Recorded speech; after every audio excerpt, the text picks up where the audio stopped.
Today, Mommy and Ava are reading another classic. This is another Gus the Friendly Ghost book.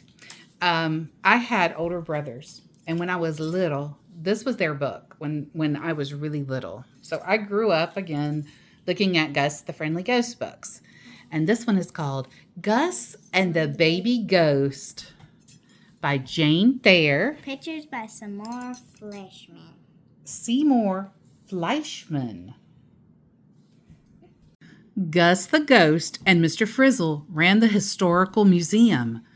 Gus at night, Mr. Frizzle during the day. Mr. Frizzle lived upstairs. Gus had an attic apartment. Cora the cat lived here and there, and Mouse, the mouse, had his own private quarters. Late one night when Gus was in charge, Cora came in from a moonlight walk and said, "A baby ghost outside." Sure enough, a baby ghost wrapped in a ghostly blanket lay on the step. "What do I do with it?" Gus cried. Yelled the baby ghost. "Feed," said Cora. Grown-up ghosts never get hungry, but baby ghosts often do. I never knew the cat could talk. Gus carried the baby ghost in its blanket into the old-fashioned kitchen and found some milk. "Warm." Advised Cora. Gus warmed the milk, "Bottle," said Cora. Gus made some ghostly remarks, and a baby's bottle appeared. Yelled baby ghost when the milk was gone. "Burp." Advised Cora. Gus tossed baby ghost over his shoulder and patted until a bubble came up. "Change." Directed Cora. Gus produced a clean diaper. "Goo." Said baby ghost contently when the diaper was changed. He's so cute. Uh-oh. "Sleepy." Said Cora. Gus had just laid baby ghost in the antique cradle and covered it with the old paisley shawl when Mr. Frizzle came running downstairs, his bathrobe flying. Uh-oh. Oh, he does not look happy, does he? Don't hurt the ghost. I thought I heard a baby, he cried. Baby ghost. Corrected Gus. Where? Yelled Mr. Frizzle. Cradle. Said Gus. The cradle looked empty to Frizzle, but he could see it was rocking gently. What in thunder is it doing here? He shouted. Sleeping. Said Gus.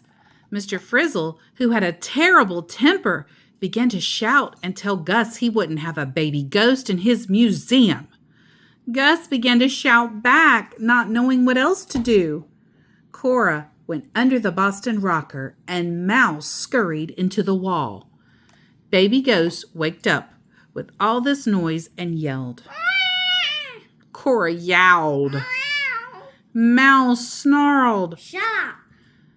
Go to bed, Frizzle." Shouted Gus.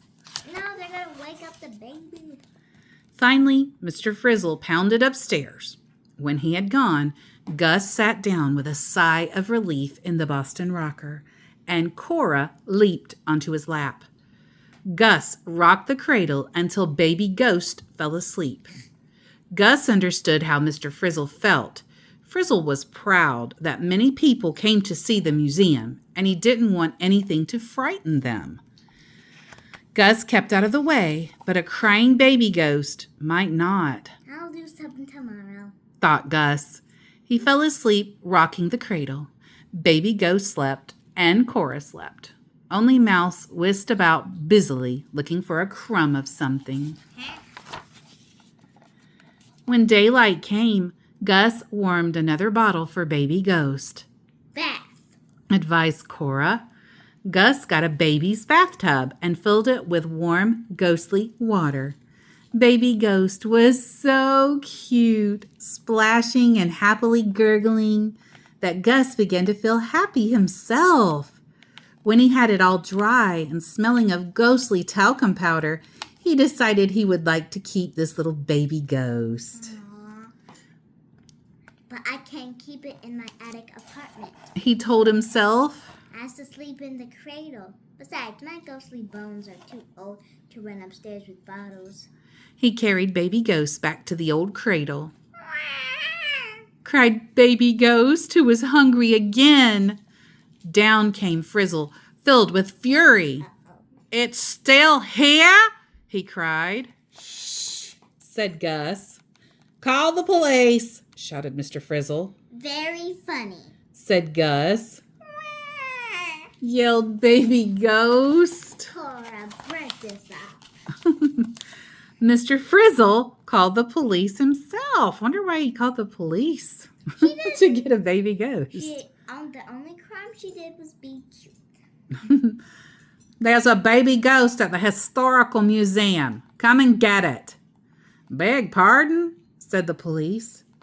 I want to get rid of a baby ghost, shouted Mr. Frizzle. 2 policemen came. What seems to be the trouble? They said.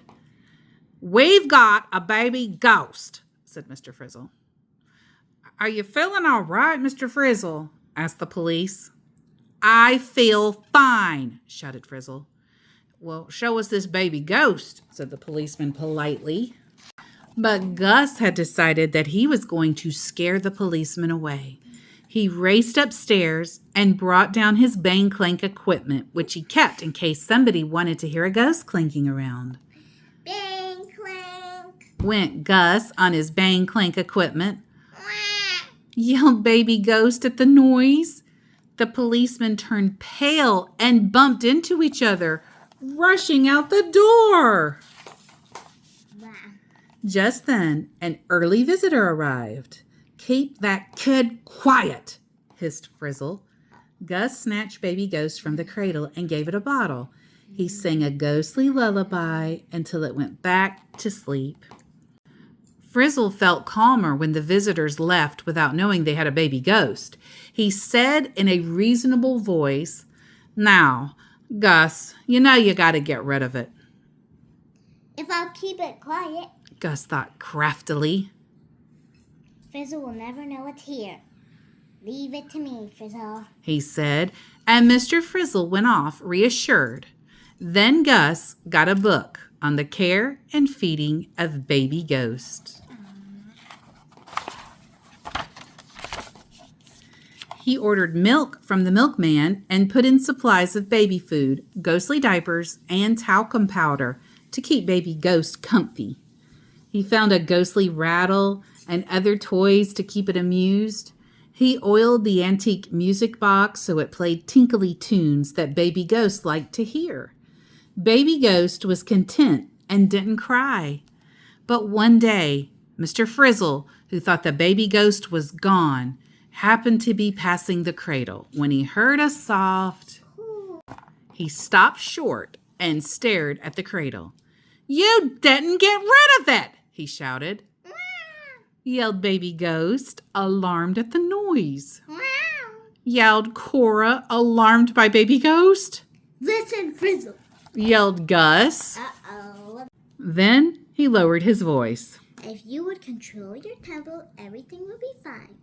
Finally, Mr. Frizzle sat down in the Boston rocker, not knowing what else to do. He lowered his voice too and said,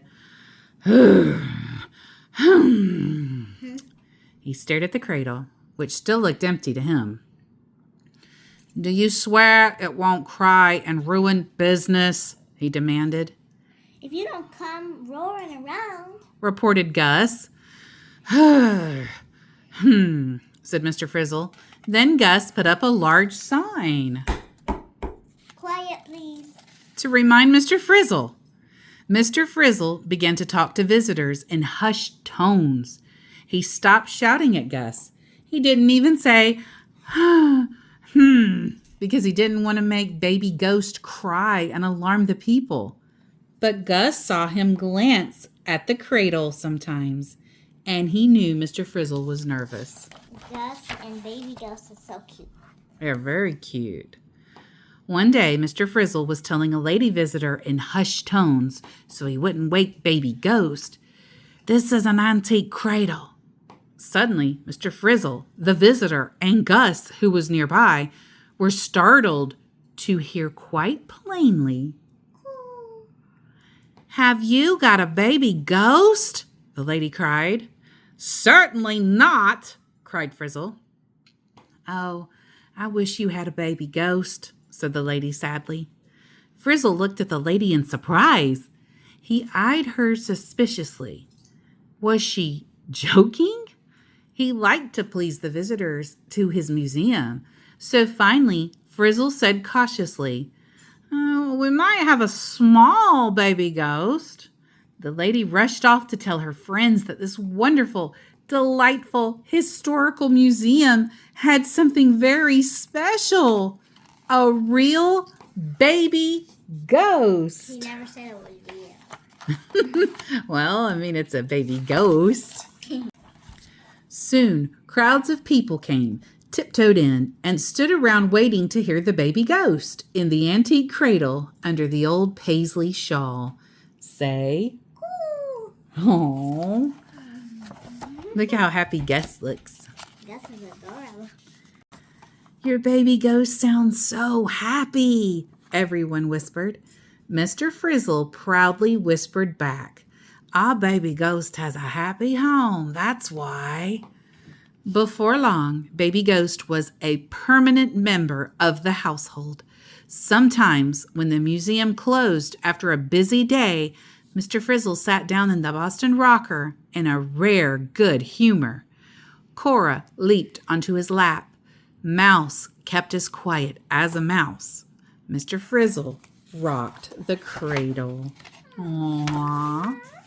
While Gus hung Baby Ghost's ghostly washing out in the evening air. That's all his diapers. And then look at the back. This is him hanging up all the sheets and the diapers. The end.